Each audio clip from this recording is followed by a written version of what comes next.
Vehicles might be the most important thing you can buy in GTA Online. So today we're going to go over the top 10 vehicles that you need to own. For a vehicle to be on this list, it needs to either help you make money, keep you alive, or both. So let's go. At number 10, knocking the Avenger off from this slot last year, we have the Terrorbyte. Honestly, the Avenger and the Terrorbyte have gone back and forth for a few years now for the number 10 slot on my list, but with the upgrades that the Terrorbyte got in 2024, this one is making it this year. So why is the Terrorbyte so good? Well, on top of it just being an insanely armored vehicle, like this thing can take 34 rockets before it's gonna blow up, the changes that Rockstar has just made to it completely changed the uses that you can have for this vehicle. You could always kind of operate your businesses from the touchscreen in the back of the Terrorbyte, but now you can put a master control terminal here, which means you can operate almost all of your businesses from this one portable vehicle that you can move anywhere on the map. On top of that, it's got a vehicle workshop in here for your Oppressor Mark II, which we'll get to later in the list. You can also now add a silent running module to put you off the radar when you're inside, which can be incredibly useful, as well as a missile lock-on jammer. So not only can this thing tank 34 rockets, now people can't even lock onto you. If you're inside this thing, it's gonna be pretty much impossible for you to die.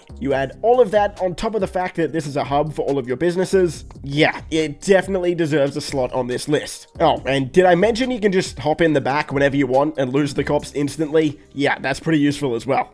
At number 9, still well and truly deserving of a spot in the top 10 is the Armored Kuruma. This vehicle is amazing for a number of reasons. First one is it's only $525,000 with the trade price, so it's the cheapest vehicle on this list, which of course is going to make it great for beginners. But even if you're not a beginner, this is still one of the most useful vehicles you can own. Now, no, the Armored Kuruma can't tank any rockets, so anyone trying to grief you with explosives will be able to kill you. That's the one downside. Outside of that, it's all upside. The windows in the Armored Kuruma are basically completely bulletproof. There are a few angles where you can still get shot from, but personally, I rarely find myself taking any damage. For some reason, even though the bullets are mostly bulletproof, you can still shoot out of this thing, which makes you very, very hard to kill, not only in PvP, but mainly for PvE content. And speaking of PvE content, this is going to be, I would say, a top 2 vehicle that you can complete missions in. Most armored vehicles you cannot actually use in missions, contact missions,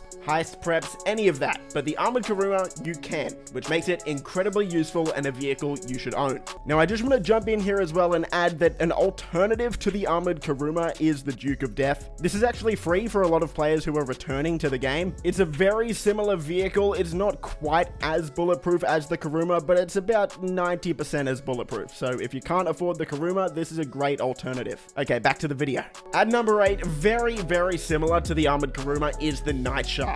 Now, if you wanted to, you could substitute the Night Shark out for the Insurgent Pickup Custom, but this list is mainly going to be focused on solo play, and in that aspect, the Night Shark slightly takes the edge. The Night Shark can tank around 20 homing missiles, so it's going to provide you a lot more protection than the Armored Kuruma. Just like the Kuruma, it can also be used in missions, which is incredibly useful. And again, just like the Kuruma, the windows are almost 100% bulletproof. Now, I do have to emphasize that they are almost bulletproof. If a player shoots you at the right angle, they will 100% be able to kill you much more easily than they would in the Armored Kuruma with bullets. But for PvE content, you are gonna be mostly, almost completely bulletproof. The Night Shark is definitely one of the best vehicles for free mode as well in terms of countering Oppressor Mark II griefers, and overall, it's a lot of fun to drive around. Okay, moving up the list to number 7, we have a vehicle that has fallen a lot since last year, and that's the Toreador. The Toreador is essentially the Stromberg Mark II, if you're familiar with that vehicle. It's a rocket-powered car that can shoot some of the best homing rockets in the game. Like, seriously, look at the footage on your screen. These rockets track so aggressively, it's wild. It can tank a handful of rockets before it's gonna blow up, and it's a submarine car, so it can go underwater and be stored in your Kasaka submarine, so that provides it a lot of utility.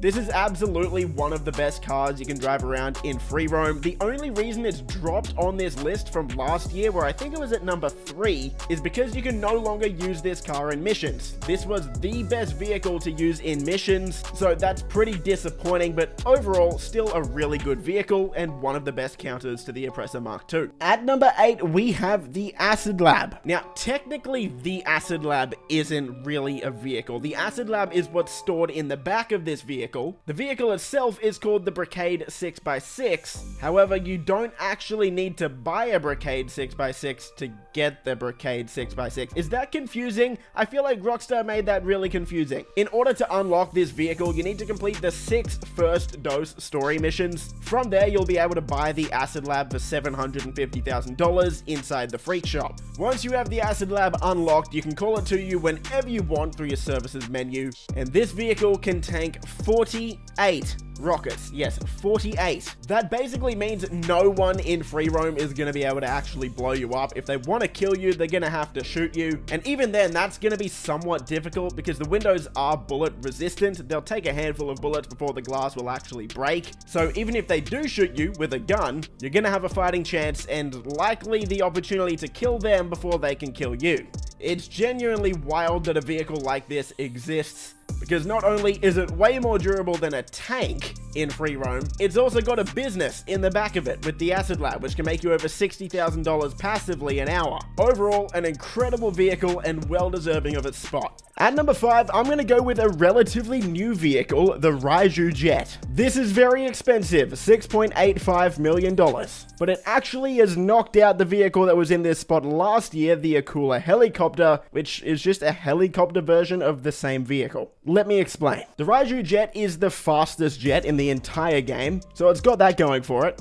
But it's also a VTOL, which means you can take off and land vertically. So for grinding missions, this means you can just put it in VTOL mode and land it almost anywhere. Makes it great for making money fast. But really the main selling point of the Raiju is the fact that it can go off the radar. Just press right on the D-pad and you are off the radar to everyone in the lobby whenever you want. So if you're in a public session and you want to grind out your businesses in peace, just press this button and no one will see you. Also, no surprise, going off the radar makes this a very good PvP vehicle because of its survivability. So not only is this one of the best vehicles to help you make money fast because of how fast it is, but the survivability with the off the radar feature is also really helpful. At number 4, we have the infamous Oppressor Mark II. And yes, even though a lot of people hate it because it's a flying bike that can do everything, it still is really good, so we have to put it on the list. Now this one got a massive price increase, so it's now worth $8 million without the trade price. The trade price will bring that down by a couple million. And the Oppressor Mark II has also copped a lot of nerfs in the past few years. It can now only shoot 20 rockets. The rockets don't track as well. They still track, but just the tracking is pretty bad. It's also got a cooldown on when you can spawn it in again after it's been destroyed.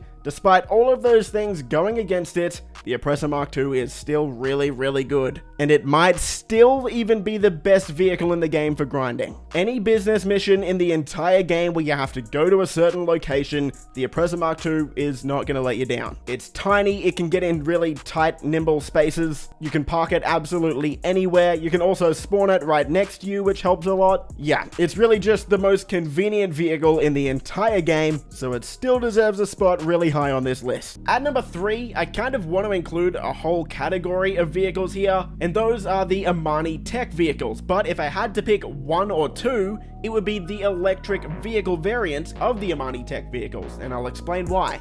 Unlike the rest of the Amani Tech vehicles, which take 4 RPGs to blow up, the electric vehicle ones take 12 RPGs to blow up. Is this intended by Rockstar? I actually think it is. I think their reasoning for it is because it doesn't have a normal combustion engine, it's not going to explode as easily. So for that reason, the electric vehicle ones, so the Omnis EGT, the Virtue, the Buffalo EVX, those ones are gonna tank more rockets than the rest. But let's talk about overall, why are the Amani Tech vehicles so good? Well, the reason for that is because they can get a missile lock-on jammer. That's right, with the Amani Tech vehicles and a missile lock-on jammer, no one in the lobby is gonna be able to use homing rockets on you, whether that's from a vehicle, a rocket launcher, none of it. They're actually gonna have to aim and hit their shots. It's gonna take some skill. And even then, if they do use their skill to take you out, like I said, with the electric vehicles, it's gonna take 12 RPGs. The only trade-off to the Omnis EGT is, unlike the rest of the Amani Tech vehicles, this one isn't gonna have bullet resistant windows. So that's a trade-off you're gonna have to choose. Do you want more explosive resistance or a little bit more bullet resistance? It's up to you. Personally, I'm gonna take the explosive resistance, which is why most of the community considers the Omnis EGT better than the rest. Now, we should also mention that at the end of 2024, Rockstar added 50 new vehicles that can now get Amani tech capabilities. They went back and changed 50 vehicles, making them infinitely better than they were before. At number 2 is the Sparrow. This helicopter is stored in the back of your Kasatka submarine, and this thing is awesome for grinding money. The main reason for that is when you're running the Cayo Perico heist, being able to store this helicopter in the submarine makes your setup missions just so much quicker. On top of that, it's also the fastest helicopter in the game, and on top of that, you can spawn it right next to you whenever you want through your Kasatka menu. Are you ready for it? On top of that, that's right, this vehicle keeps getting better. In mid-2022, Rockstar added countermeasures to the Sparrow. It didn't have countermeasures before, and even then, it was still one of the best vehicles in the game. So now if someone tries to attack you while you're in your Sparrow, you're gonna still be able to have a fighting chance of getting away. The Sparrow, like most helicopters, can be kitted out with homing rockets, unlimited homing rockets as well, which is nice.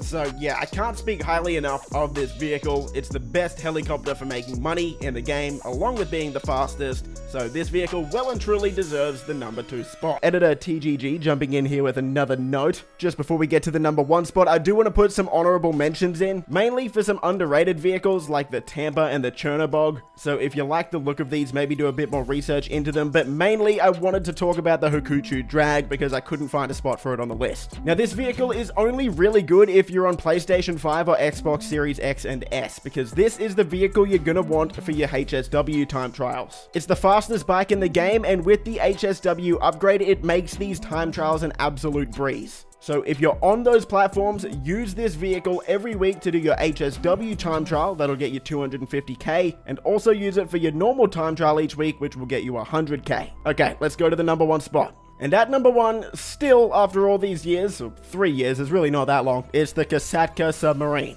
Why? Well, like the Avenger, the Kasatka is also a service vehicle, which means it's not just a vehicle. This is the vehicle you need to start up the Cayo Perico heist. And even though it seems like at least once a year Rockstar tries to nerf the Cayo Perico heist yet again, it's still just the best way to make money in the game. Even with a massive cooldown now of almost 3 hours between heists if you do them solo, and a massive pay decrease as well, you can still make over $1 million per heist, making this the best way to make money in the game, and the Kasatka is the vehicle you need to do it. So we'll wrap it up there. If you enjoyed, leave a thumbs up, subscribe for more stuff like this, stay safe, and I'll see you in the next video. Peace! Favorite color, money green. Paper. I've been on my grind since I was in the 7th grade. Had my first kid, I was only 17. Always a provider for my pack like Wolverines. But you won't find me on the mountaintop. Need no calculator, I can weigh it cause it kinda lie. Always on my top around that paper like a Michael Scott. Your boyfriend is Dwight.